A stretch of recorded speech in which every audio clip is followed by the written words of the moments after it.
Sviluppo rurale Veneto. Come avvicinare i cittadini a una politica europea. Nel 2022 la Regione del Veneto ha avviato un nuovo percorso per far conoscere ai cittadini i temi, i protagonisti e i risultati della politica di sviluppo rurale.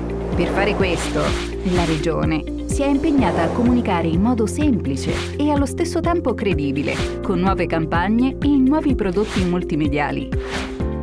Grazie alle storie abbiamo scoperto i volti di chi vive lo sviluppo rurale ogni giorno.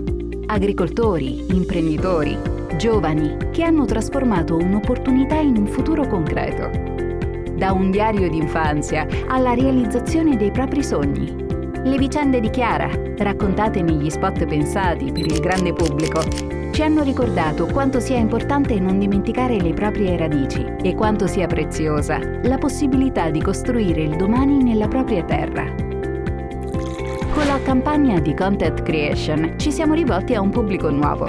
Attraverso un linguaggio fresco e diretto, abbiamo mostrato dall'interno luoghi, aziende e progetti che raccontano una comunità viva, capace di innovare senza dimenticare la propria identità. Tra il 2023 e il 2025, le campagne istituzionali hanno registrato complessivamente oltre 4 milioni di visualizzazioni, per un totale di più di 7 milioni di contatti stimati, tra quotidiani online, TV locali e i social media.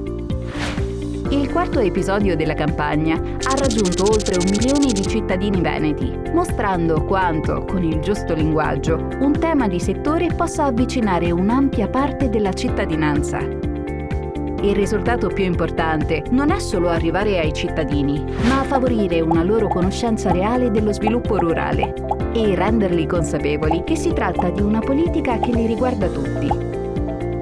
Le indagini demoscopiche hanno fatto emergere che anche grazie alle campagne realizzate, oggi oltre il 56% delle cittadine e dei cittadini veneti ha una maggiore conoscenza delle politiche di sviluppo rurale.